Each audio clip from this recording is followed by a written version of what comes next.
Welcome to the Beer Can Cold podcast with your hosts Will Merritt and JG Van Gran, a podcast where the suction line is always beer can cold. Take it away, boys.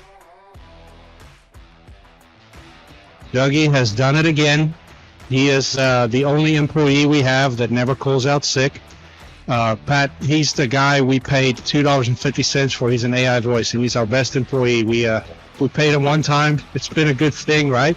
So, well, we're back in a very exciting episode today. And today, for the first time, because there's 4 blocks, my space is not squishy. You can actually see the mess behind me, so I'm a little embarrassed about my garage pub. But this is where rugby lives, fellas. Rugby and heating and air. It lives in this garage. My wife allows me to be out here and do my own thing, so this is my fun place. But welcome today. Will, I'll have you take a minute and introduce Josh and Patrick to us. Okay. Hey, you can still hear the background music. So I just want to let I'm you know. trying to be professional, Will. I'm trying to ease it in, ease it in. Sorry, but we're big time now. We hit 8,000 views. We got to do something I better. thought it was bud. 10. You must be No, it lying. was 8. Yeah, I was lying to you. I was trying to get you excited. No. So anyway, sorry. We've got 2 awesome guests today, Patrick and Josh Lange. They are from the Business Modification Group. And just kind of met Patrick briefly at a conference down in Orlando back in February, but I think we've kind of known each other online. And Josh, I've seen you some with your dad.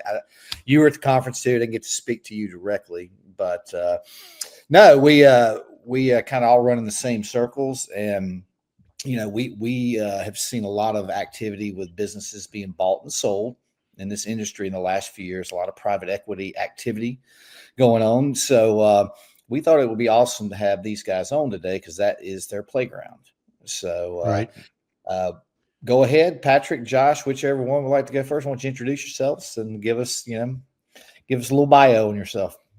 Sure, absolutely. I'll go first. So I appreciate you having me on. Yeah, Will, we've been connected on Facebook or LinkedIn or both for what seems like an eternity. So when we finally met, it was like I'd known you for years. So the power of social media, I guess. So I appreciate you coming on. Yeah, our company is Business Modification Group. We do help people buy and sell heating and air, plumbing, and electrical companies. Probably 90 to 95% of what we do is just heating and air. And the rationale there is, when I got started, I owned a heating and air company. Sold that probably been 6 or 7 years ago now. And actually my son and daughter-in-law bought it from me. They run it today. Up until probably 6 months ago, maybe a year ago, my office was still in their office. So they got my unsolicited advice every day. So I'm sure they were thrilled that I finally moved out to my own office location. So, we've been fortunate the last 6 years. We've sold just at 140 companies. Wow. And yeah, we've been able to help a lot of people over the years, and so happy to be here. And I'll let Josh's first podcast. So we'll let Josh introduce himself and give a little bit of his background and what he does for Business Modification. Hey, He's got a cocktail. Josh, it's only our 11th podcast, buddy. So don't worry about it. Is it 11? I thought we'd done a couple more than that. Maybe it's 12. Sorry, Josh. We're at 12. I'm glad you guys could be my first one. Beer Can Cold sounds like an awesome one for me. My first one. My name's Josh. I'm the other son. I'm not the one who got the HVAC company. I'm on the business side of things. Nice. I've been doing it for a little while, not as long as Patrick has been, but I've been trying to get my foot into the industry. I'm relatively new, and so I'm very excited to be here today. That's awesome. It's a great industry, and your dad will probably tell you this. Once you're in it for life. You may get to move around, which I have quite a bit over the years. But yeah, once you're in it, you're a lifer. I tell some of the people on our team, some of the girls, I'm like, look, you know this, that you're done. You're stuck. You're going to be driving down the road now, looking at air conditioning units and seeing job site signs and cranes and all that stuff. It's the rest of your life now. So anyway, yeah, welcome both of you. I tried to leave for a year and a half, and it just sucked me right back in. It's the most unhappiest year and a half of my life. So it surely is. This industry is awesome. So it's really good. My son's in here. The worst part for us is we go to a family event. Now you've got my son and daughter-in-law. in the industry. My wife and I, who obviously have been in the industry and are in the industry, and then Josh and his girlfriend, who now are in the industry, and we're talking about air conditionings and signs and advertisements and commercials, and you can't go anywhere without it consuming our life. Unfortunately, in a restaurant, looking at the ductwork running above our head. Oh yeah. Oh, that spiral is sweating. You know, you're seeing it's condensing. You know, it's dripping on me. You know, well, I tell you, that's at least better than like when our big family gets together, guys. It's usually the conversation always comes around at the dinner table, Thanksgiving, to talking about pooping. So at least, you know, air conditioning is a little bit better than going to the bathroom. So, big family. So, Pat, I have a lot of questions today, and I know Will sent out a little bit of a script, and it's great. But I actually went from the distribution side, and I'm back into the contracting side and working for a fairly large contractor as I think the job description is operations manager, but I believe it's general manager, and then we do EOS, so it's actually implementer. So it's a little bit of everything. But you know, so we're very happy and so forth. But I do know when I was a territory manager, I had several customers that I was still close with, that would just, you know, you would get that phone call on a Thursday and like, I am just done. I'm done. What do I do?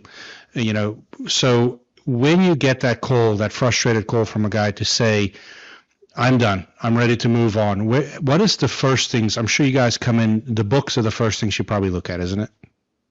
No, it's kind of tell me a story about the business, right? So I've been there. I've sold 3 of my own companies. The first one I would have paid somebody to take, right? So I've been on that side that, you know, I wanted out. It didn't matter what the dollar figure was. And then I've learned along the way, there's a lot more that goes into that. But, you know, it's kind of tell us about the business. You know, what do you do? Who does what? You know, are you commercial, residential? Do you new construction? You have maintenance agreements in place. Tell me about the staff, because at the end of the day, they're buying numbers, right? And to me, I preach this: the number's the easy side of the deal, right? It either makes mathematical sense or it doesn't. Yeah. So what are you looking for? You know, are you looking to cash the check and be out the door in 2 weeks? Are you looking to stick around for 6 months? What does the ideal buyer look like? The beauty of the market being so strong, and I know often private equity is viewed as the devil, and that they're ruining the industry. But the reality is, for a lot of people, it's been incredible for their industry. Sure. You know, it's driven up prices in a lot of markets that haven't driven up prices in years. It's brought buyers to the table that didn't know anything about heating and air 5 years ago. So I view it differently than a lot of people do. Mm-hmm. But kind of tell us about the business, and then we start from there. At the end of the day, the numbers come into play, right? I mean, it's a financial transaction, but tell us about the business and what that looks like first, and then we kind of go into the numbers. Yeah, well, I can tell you this. We've had a number of our customers get purchased, and haven't been privy to exact numbers, but I know some of them got some big money for it, and I've just been astonished. And this was, you know, a few years ago, so I think things have maybe you tell us, have they numbers flattened a little bit, quieted a little bit, or are they still just as strong? If we were hearing these crazy multiples, 5 times earnings type thing, and just even bigger than that. Yeah. So what Josh and I do is kind of the smaller end of the market, we'll call it. The average company we sell probably does $1.5 million to $6 or $7 million in sales. Mm-hmm. We'll do 3 a year doing over $10 million in sales. And so that part of the market did get crazy, right? I sold several companies for 10 plus times earnings. And I think that has slowed down a little bit. But what Josh and I do on a daily basis, kind of mom and pop companies, there's still a lot of value. And we've seen more activity this year from January to now on listings than we saw all last year. So the market is still, crazy. We've listed some companies, and Josh would know better. He tracks it more than I do. We listed a couple in Texas. Josh, I think the first day we got 80, 90 NDA signed. Wow. In one day. In one day. Yeah, before we even went live. That's just going to our email list. Josh, correct me if I'm wrong. I mean, I think one was 90 NDAs, right? Yep. Yeah, and so what are you doing? Are you sending that out to your list of contacts before it really hits the market? Yeah, so we have buyers that we've done business with, buyers Mhm. who requested information, buyers that we vetted, that have indicated, hey, if you get something in Florida, we're interested. If you get something in Texas, we're interested. And so Right. we put it in front of those people first. We know they're real buyers. They're not technically competitors because the reality is the hardest part of what we do is letting everybody know your business is for sale and nobody know it's your business, right? We don't want your customers, we don't Mhm. want your competitors, and we don't want your employees to know it's for sale. It creates Sure. panic. Yep. And so we go to our vetted people first, typically a day or two before we go to the general market. And the numbers I'm talking about were just to our existing buyers. Wow. Well, that's interesting to hear. Just from what the feeling I get, it seems like it's quieted a little bit, but I'm not in it day to day like you guys are. But just it Yeah, seems like it was rampant several years ago, and just every time I turned around, you were seeing a company sell in a market. You go, oh wow, really? They sold, and yeah, and I'd have to look at the numbers. We typically average 20 to 25 deals a year. okay, And year to date, I think, Josh, how many have we closed? 11 so Yeah, far. I think about 11, 12. And I yeah, think we have 12 or 13 under contract that'll close in the next 60 days. So Wow. we're certainly outpacing last year. And we're one brokerage firm, right? I mean, there's a lot of people who do what we do.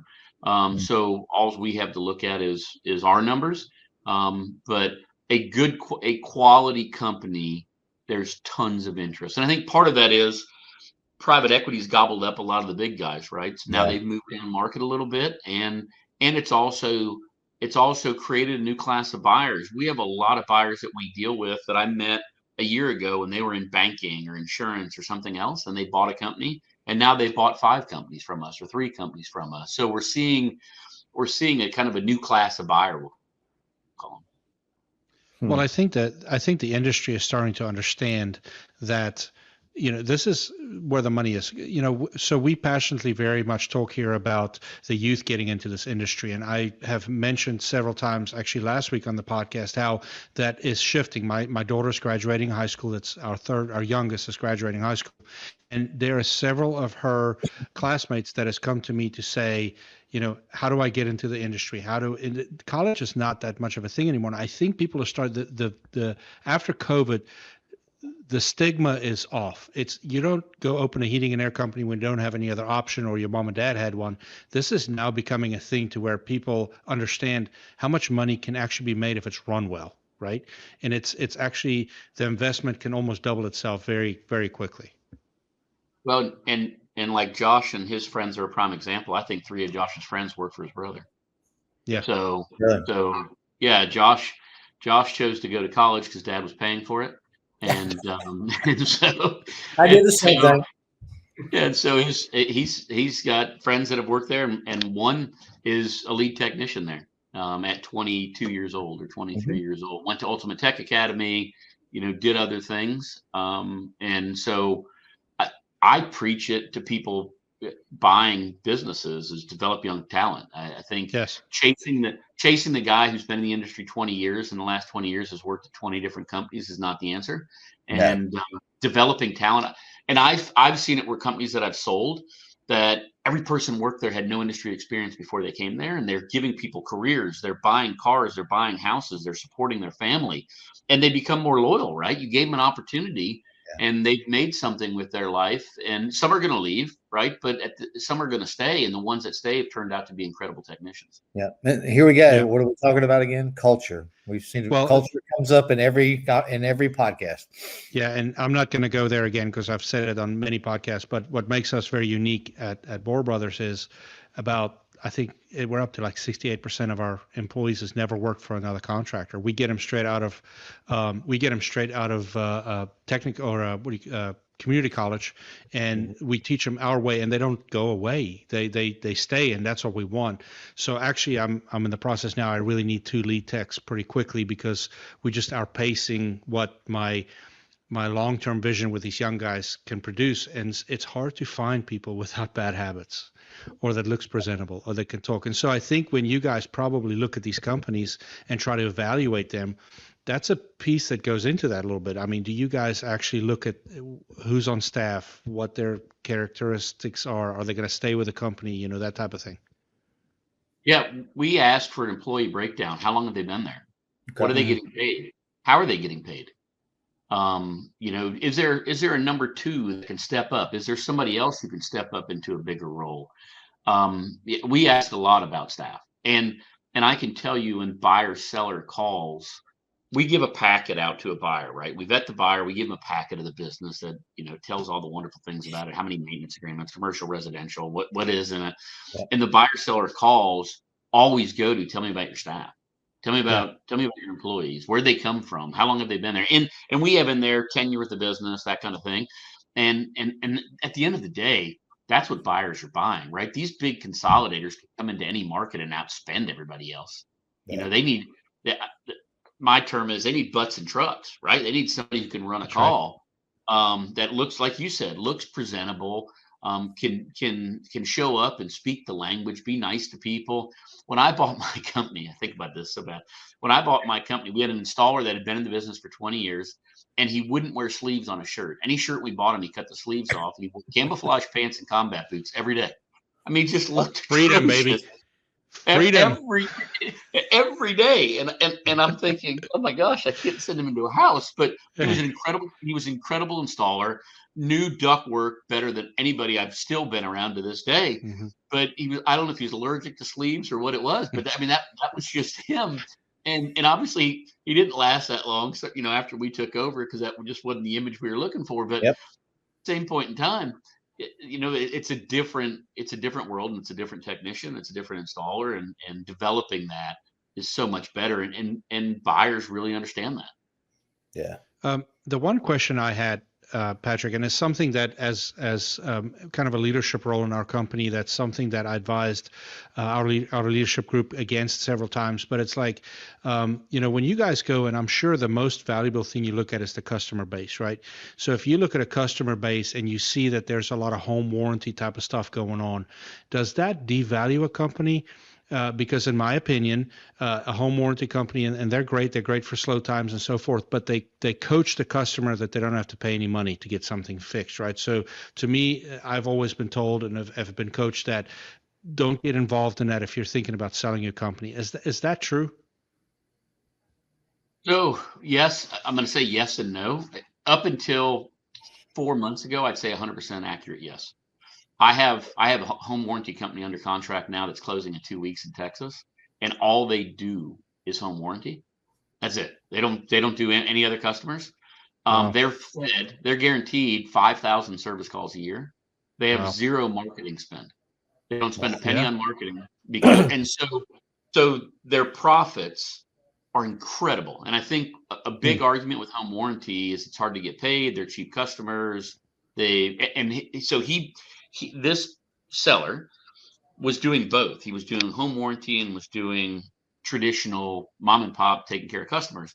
And he was part of every coaching organization across the country, and said, I'm going to these coaching organizations and they're telling me to get rid of my home warranty and run my business model their way so I can net 15%. And I'm netting 30% dealing with the home warranty company. Wow. Off of his tax return, his net to the bottom line has been 30% a year. I've seen 5 years of taxes. Wow. And he said, I have no marketing budget. He said the whole problem is understanding how to get paid, right? Understanding what they're going to pay for and what they're going to do. Yeah. He understands that extremely well. Yep. And he's a preferred partner with them, and they feed him business all day, every day. And so his is a capacity issue. It's finding enough techs to be able to run all the calls that they give him, like everybody else have the can. Yep, sure. So JG, I up until a few months ago, I said, absolutely stay away from it, run from it.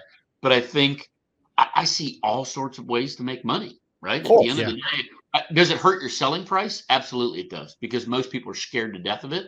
And to have that much customer concentration where one of your customer generates 98% of your revenue, buyers are scared to death. Yeah. So in that scenario, if the ultimate goal is to build a business to sell, 100% stay away from it. I wouldn't touch it, because of the risk and the figuring out how to get paid and all the other things that come with it. But from a profitability standpoint, I've looked at 30% rate return on tax returns for 5 years and been consistent.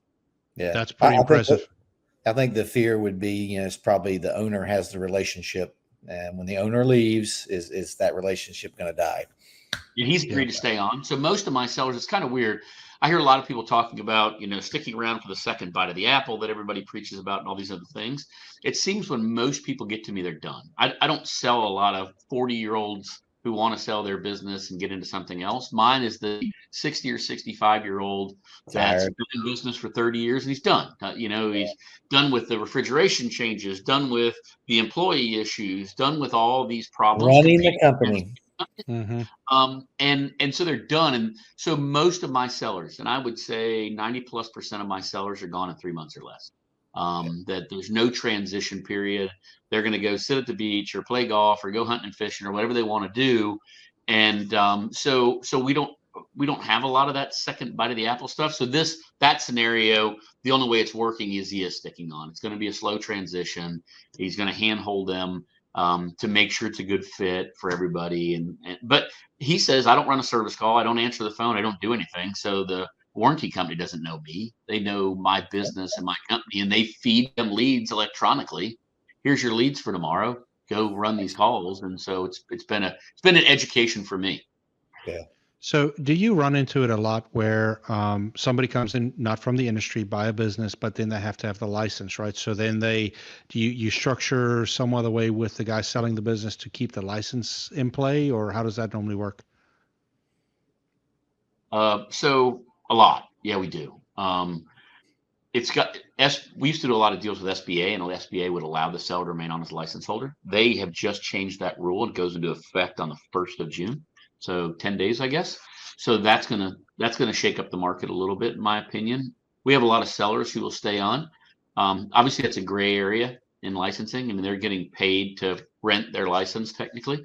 But I know people who are licensed in 10 states, and they'll rent their license in those states, and that's their retirement income is qualifying companies. So the rules state that you're an employee of the company and you're supervising the work and responsible for the work being done. Their response to that is I have them take pictures and send me the installs that they're doing and sending what they're doing, and I spot check them. So yeah, that is very common in the industry. Yeah. Very. Well, can I? Well, go ahead. Go ahead, sir. No, go ahead. I was just going to throw out a question from the little brief conversation we had in Orlando. So you were telling me a little bit about private equity and how when they buy a business and how they're funding the marketing and what they're doing, and a little bit of a shell game, it sounded like to me from our brief conversation. Elaborate a little bit on that. I'm just curious because we've had it in our marketplace. I think they're actually the largest contractor in the U.S. now, was purchased by the Wrench Group.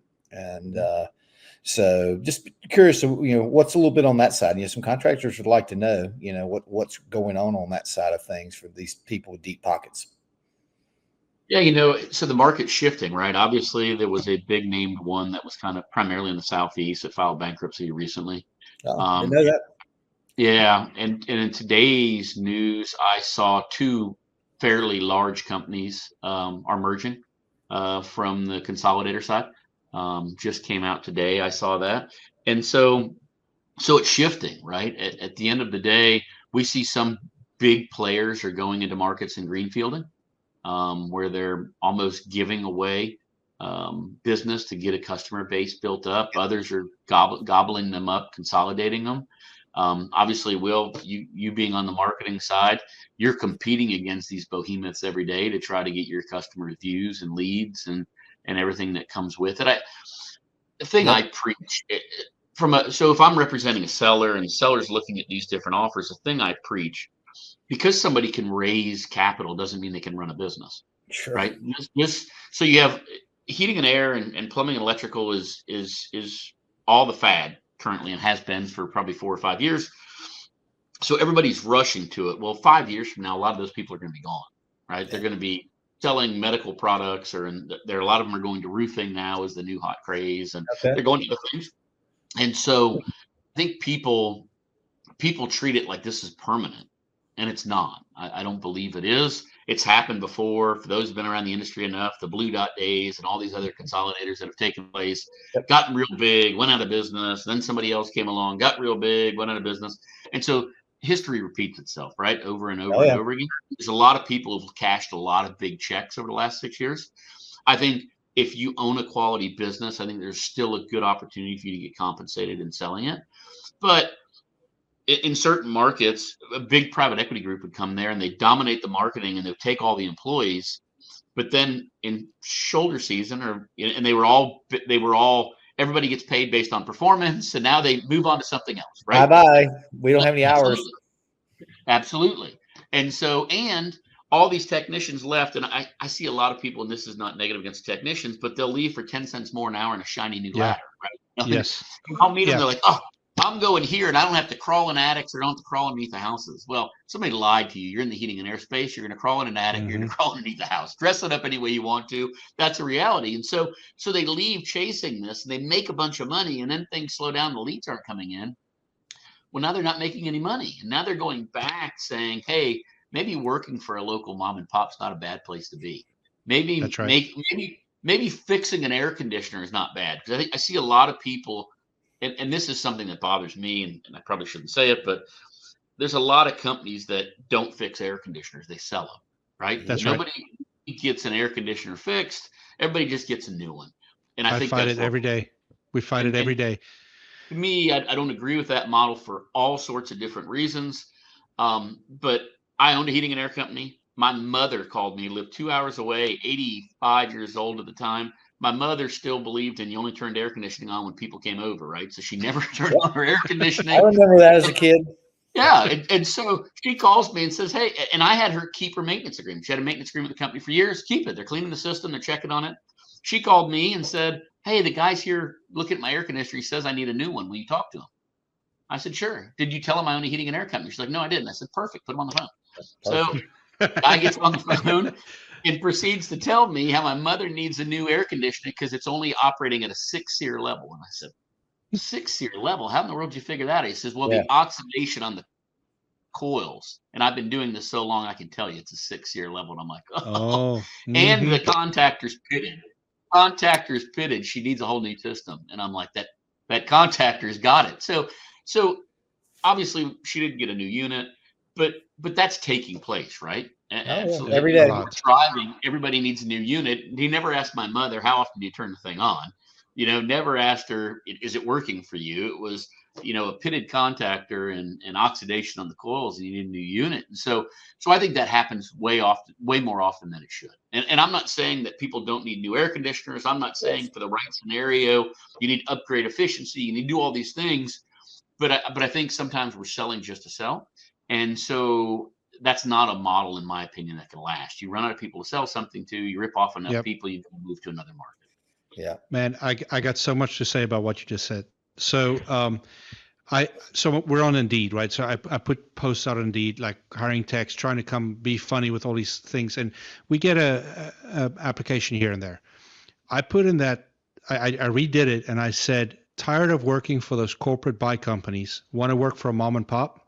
I had triple the amount of resumes come to me just overnight, right? And no disrespect to what you guys are doing, but it's like, that's just it. There is so much, and I'm not going to name the names, but there's so much of these coaching groups out there that's like, oh, well, every call is a call to sell a unit, right? And so we have the guy that's leading so we actually broke it out. We have a PM department. That's where we bring the young guys in. That's where we're kind of getting them ready to become service techs. Well, so we know that department is going to either break even or be a little bit of a loss leader. So in that department, we have a head. This guy used to be a police officer. So we brought him in, we ran the discs, we understood the disc profiles, and we understood that this guy's can be really good at offering options. So all of a sudden he takes off and starts selling all these things. And immediately the owner's just like, well, wait a minute, is he taking advantage of our customers? I said, that's a great question. Let's record audibly one of his service calls or one of his maintenances. Come to find out, all he does is walk up to the homeowner and say, listen, this is what I found. Here's your options. You can pick either of them or you can pick nothing. You're going to be fine. And that's the sales model we implemented with all our guys. And all of a sudden, he's training all our young guys to do this. And we are now the non-pressure guys to go and say, listen, your system's running fine if you want to do these couple of things. And we're fairly successful. And the reason I think we're becoming more successful is there's so many other companies in these coaching groups going, no. That pitted contactor on an 8-year-old system means it's a new system. No, it doesn't necessarily. Let's do what's right for the homeowner. So I hear you on that.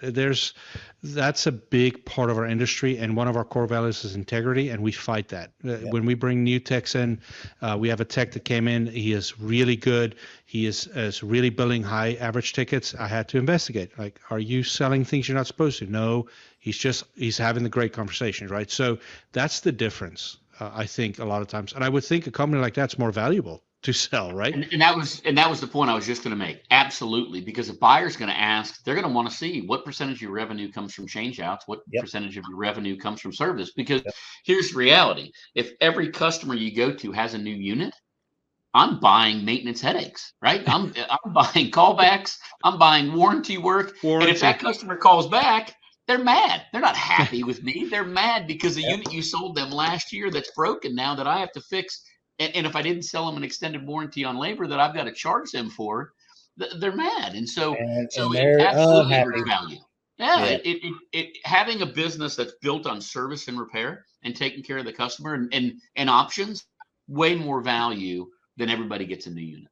And No, I agree. that's something that we market for.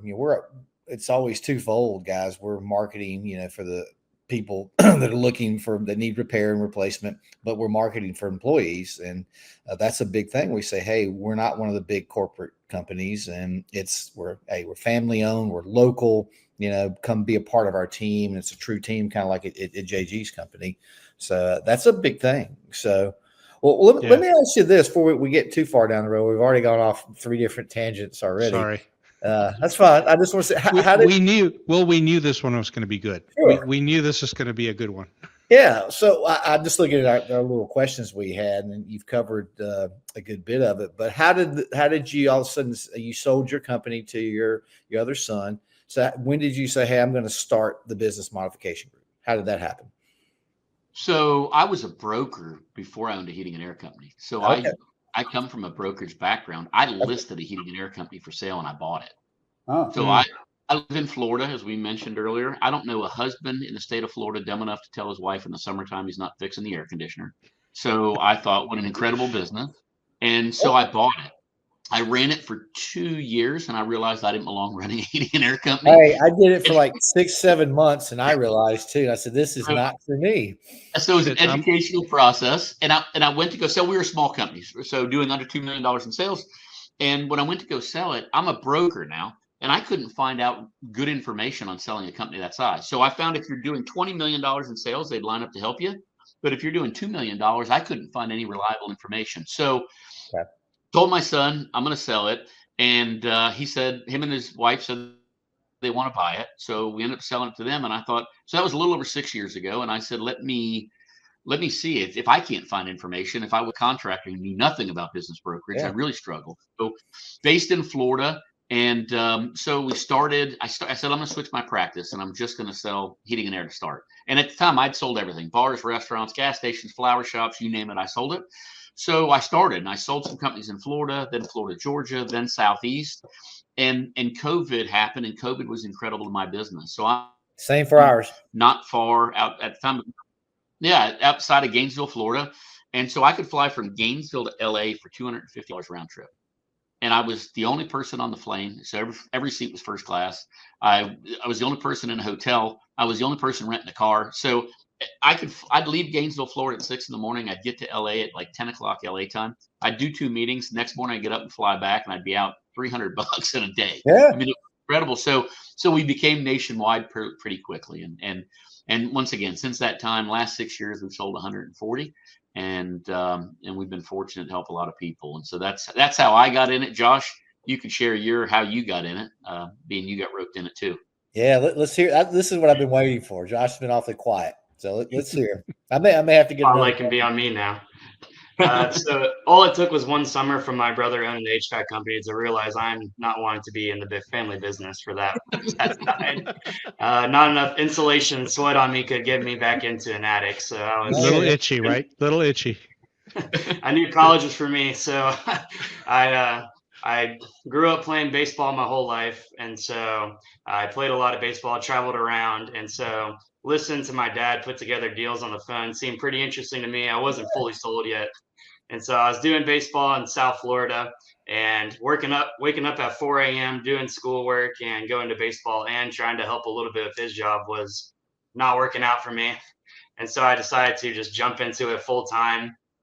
So I've just been doing it for the last 3 years now. I've been working a lot behind the scenes. I've been doing a lot of behind the scenes work for the past few years now, but I've been trying to step into the limelight a little bit. It's hard to share the spotlight with this guy who talks a lot.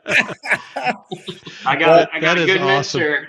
I'll trade something nice. I got a good mentor to lead me into the HVAC space. So That's All awesome. right, well, all right, Patrick. I think he gave you 2 really cool dad kudos there. He So did. I know my son just popped in here, and I know it's hard to get that little Yep.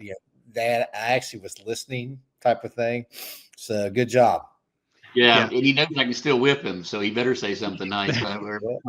Yeah, I have 3 kids, and only one stuck to heating and air. The other one I think will come back to it, and the other one will be the president of the United States. So I'm trying to figure out, how this is all. So I might be able to influence policy in about 30 years. There you go. There you go. Yeah, I didn't force him, and I think his older brother some days cusses me that I sold him a heating and air company. And it's so funny. A quick story. I won't go off on this tangent. So he worked for me for a little bit, and so when he took over the company, I said, "What are you going to do?" He said, "Your problem is you're just too mean to these guys. You need to be nice to these guys." And and part of my reason for not owning a heating and air company, I grew up in you're just happy to have a job, right? And if it takes you 8 hours, 10 hours, or 15 hours that day, you're just happy to go to work, and you're going to work 15. So the newer, I hate to say softer, but the newer employee mentality is not. I'm not great at patting somebody on the back and telling them I love them and you did a great job today. I paid you. We went to work. We all won. Let's make it happen. And so my son takes his master plan was he was just going to be nicer to people. I thought, well, yeah, that works out for you. So probably 7 months later, I'm coming to the office, and he's getting into the van. I said, "What are you doing?" He said, "I fired everybody." I said, "What?" And he said, "Yep, these jerks don't want to work, blah, blah, blah." I said, "Now, Joey, you just got to be nicer to these people now. You can't yell at people like this. You got to get so it's kind of coming full circle. So I got to see that happen. So it's been a transition for him and an educational process for him as well. And so anyways, he listened a year afterwards. He didn't listen when I was saying it. Now, hopefully Josh will catch on faster. Yeah. That's funny. It's a different world, that's for sure. It is. You have to be, I grew up in the world where, early in distribution, if you didn't do something right, you got cussed out. And, And I tried that same leadership approach, and I can tell you it didn't work. Doesn't work at all. I'm part of a little leadership group. We're like a round table of I think 10 contractors now, and then every Tuesday we meet via Skype or Zoom or whatever it is. And our coach is through a coaching company that we all use, and we talked about this actually last night. Is how this whole the coaching thing, bringing up the youth, like the talking forward through this piece is so important, and it's like. I don't know. It's bringing the sons in early to make sure that they can learn what this is going to be like, going forward. I think that's a big part of it. Yeah. And the daughters, I should say, and the daughters. Damn, I'll be in a lot of trouble. My son, my oldest, says I've gotten soft now because I don't yell and cuss and scream like I did when he was working for me. So I don't know if it's soft, maturity, old age. I don't know what it is, but I'm trying to act better now. Yeah. So, Pat, I do have one question. So I'm a guy that bought a company. I got my license. I got a couple guys on the road. I'm aiming for about 5 million. I want to sell my company in 5 years. What do I do? What is the right steps to take and the right moves to make? And does that move include plumbing? Because that's like a big thing right now. We're starting plumbing division. Is that part of it? So I have 2 different answers for that. So let's talk about the plumbing first. Adding another trade, whether it's plumbing, electrical, or a plumber adding HVAC. The problem I see is most do it too soon. So I believe if you're not at $10 million in sales, you haven't really figured out your trade. Okay. And that's arbitrary, right? The 10 million. I just see the companies who I see do it super successfully are 10 million above in sales. If you're at $2 million in sales, and you're adding another trade, to me, you're adding another headache. Yeah. and you haven't figured out how to make the phone ring consistently, right? You don't have your marketing dialed in if you're at 2 million. You don't have your hiring and training and staff retention dialed in if you're at 2 million. You haven't maximized each call, so you understand what's going on and understanding your numbers at 2 million or $1.5 million. So to me, you're doing $2 million in sales and you think, well, if I just bring somebody, if I add another trade, every one of my customers is going to use me and I'm going to keep them busy. So you bring over a plumber, you promise them this great opportunity, and then the phone doesn't ring, right? Yeah. So now they're mad. Yep. They're not making any money. They're not running any calls. And so now either they leave, he or she leaves, and now you don't have anybody to do it. Or you're burying them in work and you can't hire enough people to keep helping them out. So it's a disaster for everybody involved. So I think adding another trade is great, but you need to make sure you've got your trade figured out and understand what you're doing. And some people say you never get it figured out, right? But at a certain level, $8 million, $10 million in sales, you're typically firing on all cylinders. So that's on the adding another trade section. On the other part, you're a smaller company. What should you do? To me, I preach focus on 4 things. 1, get yourself out of the van.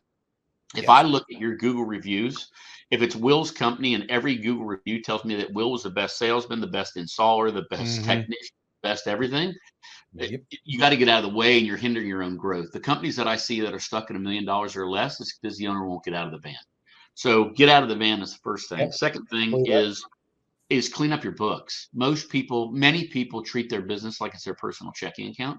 And so every expense runs through it. And if you're trying to maximize the value of your business, you can't do that. You need to separate it. You need to have clean books. The third thing is a business built on service, repair, and replacements. I'm a huge fan of maintenance agreements for all sorts of reasons. 1, I think it's the right thing for the customer to have you in their home and looking at their system when it's not busy. Most of these small guys have technicians running 10 calls a day. And I don't believe you can deliver a good experience. Right. I don't believe you can do a good job for a customer if you're running 10 calls a day.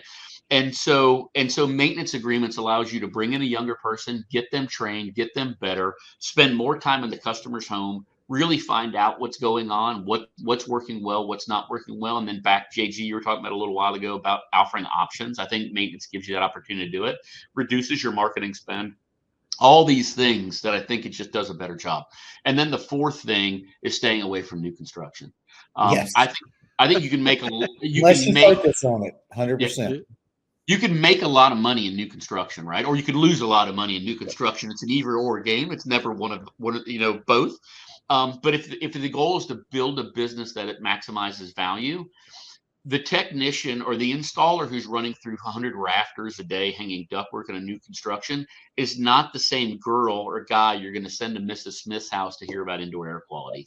So you end up having to train. It's not interchangeable. And so doing those 4 things will absolutely maximize the value of your business, and just do it over and over and over again.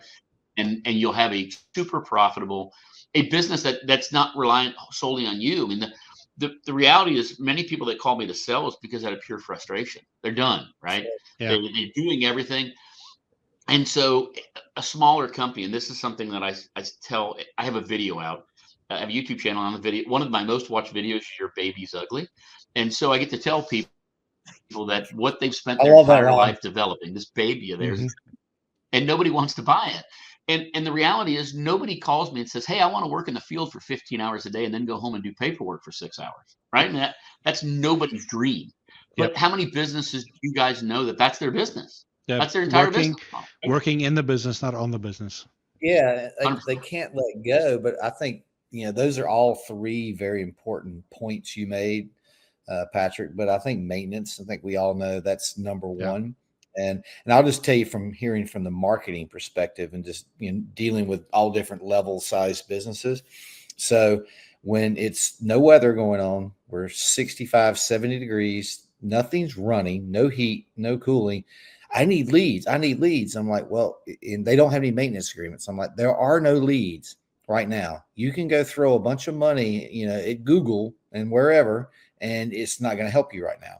And then we look at the companies, and JG will tell you the ones that are healthy on maintenance, they're going out, and we say maintenance equals opportunities. It's every time you go out to a home, and you have these people on all these levels. Somebody's 1 to 4 years, 5 years. maybe some accessories type of thing. Someone's 5 to 10, maybe something else. And then they start getting into this replacement time. You have to get them all at these levels. And every time you go out, you find something as an opportunity. You're not trying to sell, just like JG said, you're presenting and you're letting the consumer make the choice. But I've talked to just a bunch of different people this year, and I'm always kind of testing the waters and getting the barometer of the market of customers, talking to TMs, everyone. And I'm like, how are things going right now? And a lot of people are having really good years so far. And a lot of it's just, I think some consumers are being a little proactive with their thinking, they're hearing tariffs and all this, prices are going up. And so maybe they're acting, but it all boils down to maintenance. And it's not sexy. It's, like JG said, maybe it's a loss leader. I've had many companies tell me it's one of their most profitable divisions. Right. Well, it depends on your family makeup, right? So for us, that's just a great place to coach. That's a great place to coach and teach how to speak to customers. Not just the technical aspects of how to clean a unit, but how do I speak to a customer? Mm-hmm. How do I, give these options? How do I act in a home? Do I make sure my pants are pulled up? I have a belt on, like those types of things, right? So the maintenance department teaches that. So it allows me to bring really young people in and get them ready for what's the future is going to look like. And actually, I had lunch with one of our maintenance guys today, and he's like, "Listen, man, been in the Air Force, been doing these things. I know why I'm in the maintenance department. Just know I'm ready because I'm tired of the monotony. I want to go find some things to fix." And that's great. That's what I want to hear. That's how we build that department, for sure. But Patrick, I wanted to mention to you, getting your footing under you before you start the next department. You're right. We're at 16 million. We're just now starting plumbing, and I'm gonna tell you, it's a challenge. I interviewed 14 drunk plumbers before I found the one unicorn. Like literally, one guy showed up for an interview at our location and fell out of his truck. Come on, man. And so then instead of sending him away, I do these funny things, man. Like I'm dual language, so I'll switch into another language during the interview, and I just watch facial expressions. I'll start monitoring the volume of my voice. Like I'll just do fun things like that to get through the interview. But, we found a unicorn. We found a guy that I think will be our mentor, our coach to build that department out. It took a long time, but it's not easy just adding a trade, but the value I think that it brings at the end of the day is going to be huge for us. Sure. And on the maintenance agreement thing, I couldn't agree more with that because, even the commercial PMs that we see, it's like you keep your residential techs busy on commercial PMs because we have a PM department. Those guys want to fix units. They don't necessarily want to clean crap all day long, right? So to keep them engaged, you get some commercial PMs. Plus commercial PMs, it's not like homeowners. You can kind of put those off a little bit if you need to. So the, May 28th, the 92 degrees hit. If I had 3 p.m. scheduled on a commercial rooftop, I can move those. That's fine. It's just a business. We can have a conversation with the homeowner, or I'm sorry, the business owner, to go through. But it's the PM piece of it is big. But I've heard different matrices on how much contracts you should have per dollar business you're doing. Do you guys have a true matrix on that?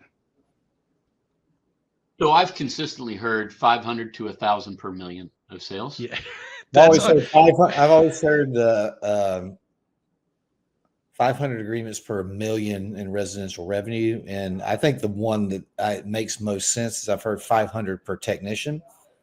Breaks down to 2. It's a lot, guys.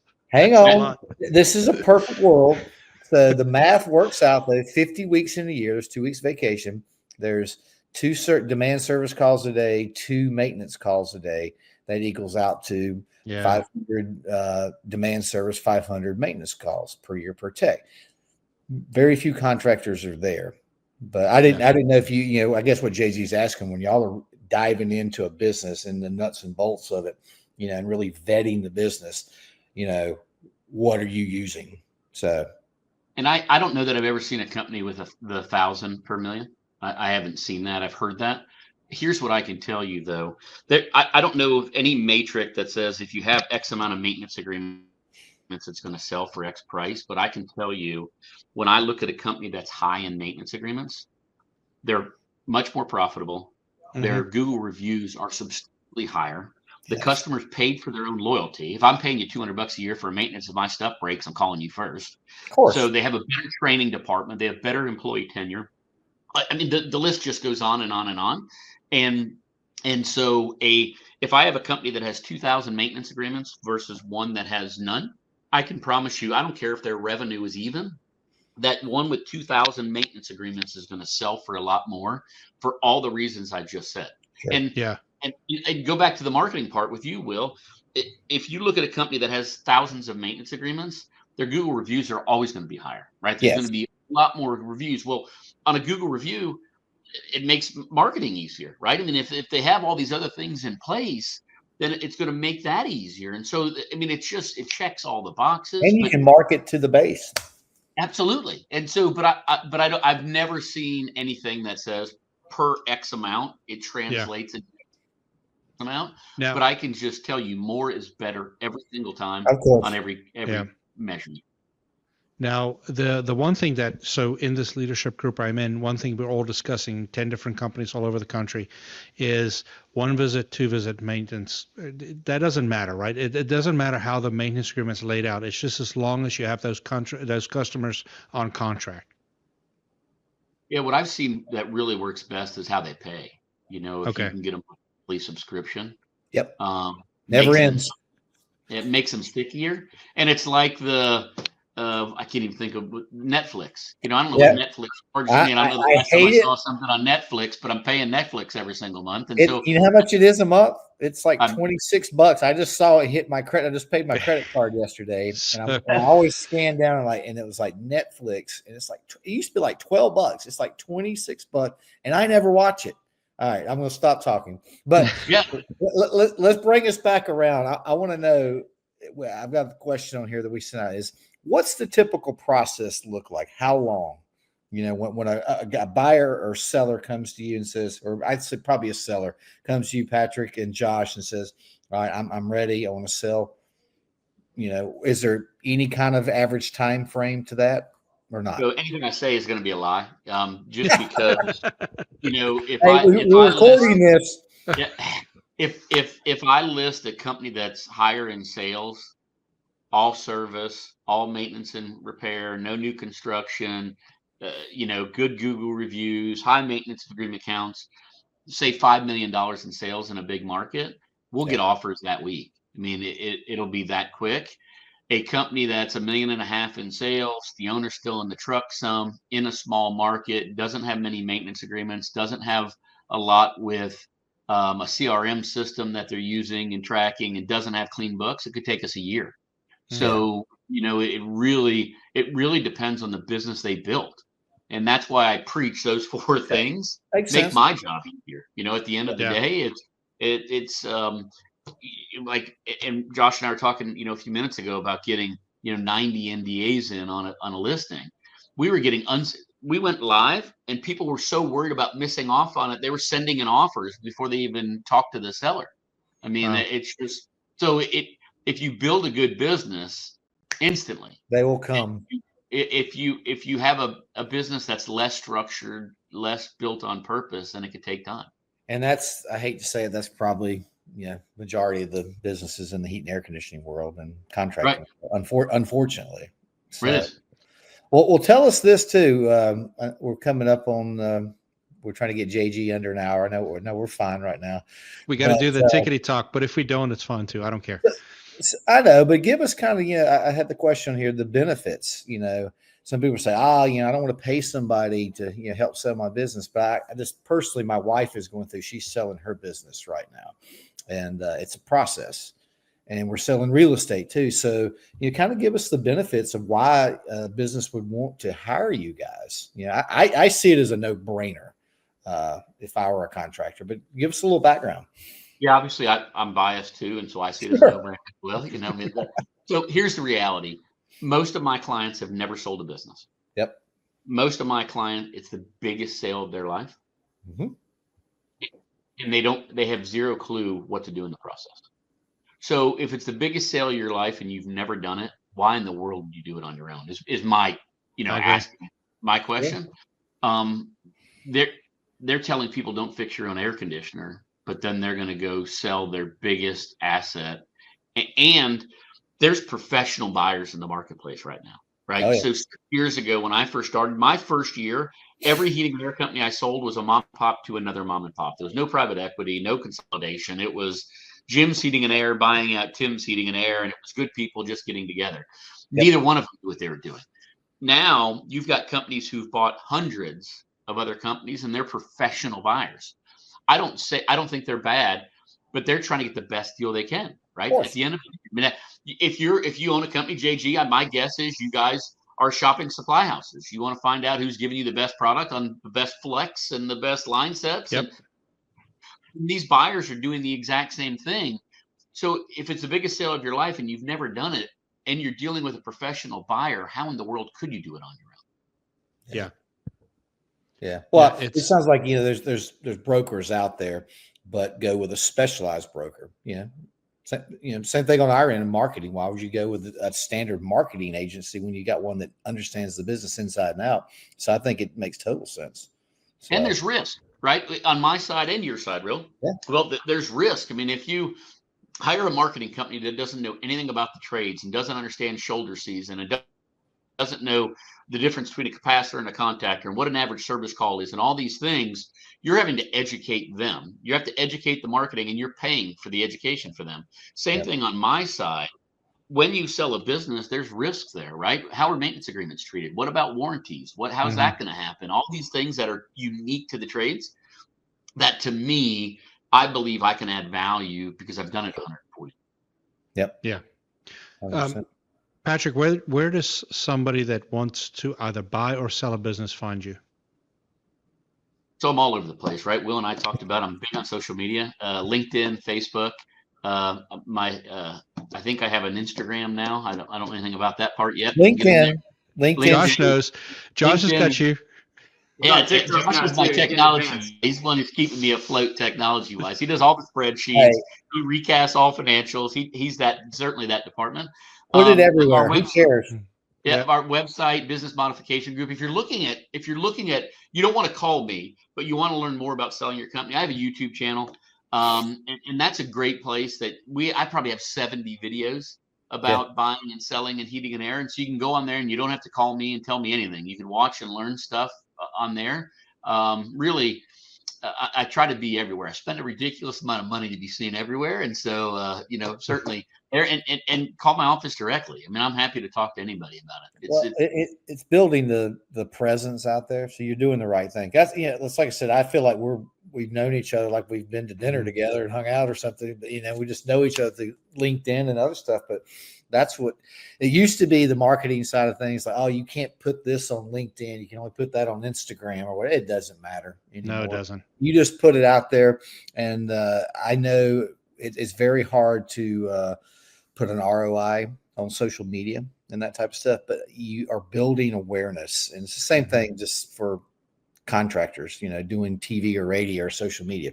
People are seeing you're building impressions and hopefully you're building the right impressions. So when they have a need, someone finally says, I'm ready to sell my business. I'm done. I'm throwing my chips in, they've seen you, so it works.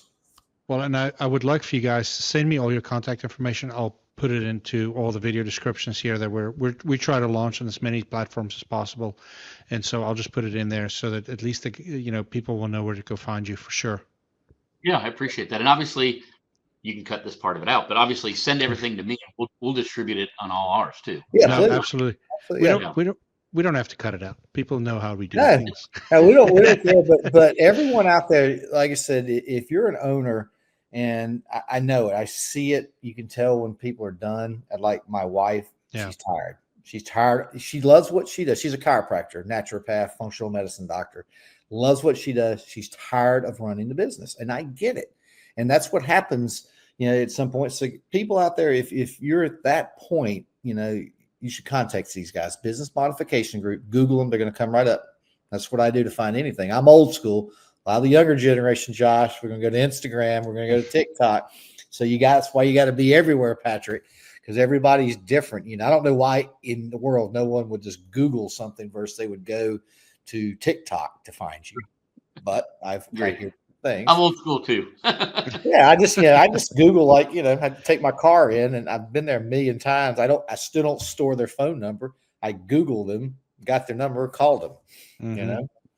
So, but yes, thanks guys for being on. I think we can keep talking. We're a little over an hour right now, JG, but I know you're going to cut out a little bit. I don't care. I just don't. The conversation is great. And when the conversation is great, I never want to slow it down, right? Because I actually know personally 2 or 3 of my contractor friends that really need to listen to this podcast, and probably will be calling Patrick because, it's like the plumber we just hired, right? He was in business for himself for 22 years. There's obviously a reason that he's, in my location now, wanting to build the youth and build this great plumbing thing without the headaches. He's just, guys just get ready. And we thank them, quote unquote. It's not like the military, but we thank them for their service because we're a brotherhood, and, it's a big part of servicing customers. And, I'm going to tell you, I have great respect for contractors now that I am working for one. 3 different refrigerant changes and a 4th one on the horizon. It's a disaster. It is hard to deal with. It's constantly, I'm constantly bidding on jugs of 454 right now. I mean, it's not what I'm supposed to be doing, right? So I get it. I get the pain and the frustration for sure.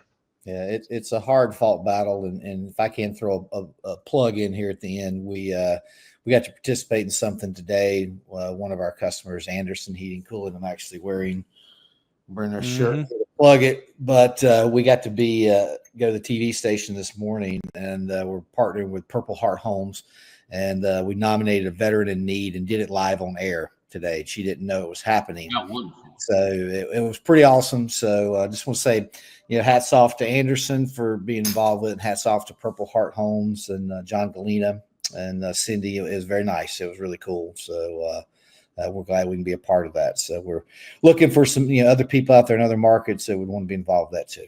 So yeah, we actually, right after you called me, I walked into a meeting with the brothers, and we are 100% in, Will. So I'll send you some I'll connect tomorrow. You guys tomorrow. Yep. So we're 100% in. Network, because there's so many in need out there from, a lot of it's trade related stuff that we can help with. So our customers can. So. Yeah, absolutely. Patrick, Josh, any last minute, last sentence, last whatever things you guys want to throw out there? Thank you for the opportunity. I had a great time. I really appreciate you having me on. I know Will and I have been trying to make this happen for a little while now, so I'm super excited to be here. You guys, hopefully your listeners get some value out of it, and we'd love to come back sometime. I think they will 100%, and I think, like, what I find out about social media is more people are seeing and watching and listening than you realize. And we are doing a better job of getting people scheduled. We're both, JG and I are both very busy, and then it's Monday or Tuesday. It's like, oh, we don't have a guest this week. Yeah. So I got you lined up last week, Patrick and Josh. We have next week's guest, and I'll go ahead and throw that out there. That's going to be Logan from Blue On. Is going to be on. Oh, Logan's an incredible person. Yeah, that'll be a great. Yeah, so he said, he would love it, but he told me, he goes, man, I love watching you and JG, and I'm like, well, boy, he's one of 3. That's great. Yeah, no, but more people are. We're Josh and I are here too. We're supporters now. Yeah, and I actually am excited to talk to Logan. So, Patrick, I got to spend 1.5 years in the software industry. I left distribution for a better opportunity, I thought, and it ended up not being that. But I got to spend that. I got a taste of that circuit, doing all the shows and all that stuff. So I traveled a lot and really enjoyed it. And actually, me and Will have been talking about picking 1 or 2, in the upcoming show season to go to together and actually have this podcast on the road a little bit. But I enjoyed it. But Logan was one of my favorite people to talk to. I'm sad we never got to hook up on one of those, but it was those trade shows are fun. They actually are quite a bit of a blast. Yeah, until you do them for, I guess I've been doing it for 6 years now. The humor wears off after a while, but Logan together. He's a road warrior. I was surprised. I was surprised he was available, but I did more than I normally do this spring, and a whole week in Vegas was a long time. So anyway. Now, you know, Will, Logan's actually in Charlotte, and it won't take much for me to pack up this whole circus, and He's in Rockville, he said, so he's probably 20 minutes from where I live. So yeah, so maybe we throw down together somewhere next Wednesday. It'd be good. Yeah. Bring it. I'll be watching it when it comes out. Let me know. All right. Well, thank you so much, guys. This was a great and very informative podcast today. I feel like we keep getting better at these things. Thanks, Will, for bringing Josh and Patrick on. This was really informative, and I think we can really get this one put out there. And I know there's some contractors need to hear this for sure. Yeah. So what a great podcast. And just want to say I'm on this like death row sprint with one just graduating college and the youngest one just graduating high school on the way to college. So there's like, graduation parties for the next 3 weeks. So please pray for me. Keep me in your thought. I think I'm cooking for like 3 of those. So, it's going to be good, I guess, maybe. That's not work. Don't even say that. You like it's really not. I do. Stop it's it. not. It's a lot of fun. So, well, thanks, guys. Have a great evening, and thank you so much for being here. Thank you guys so much for having us. Thanks, gentlemen.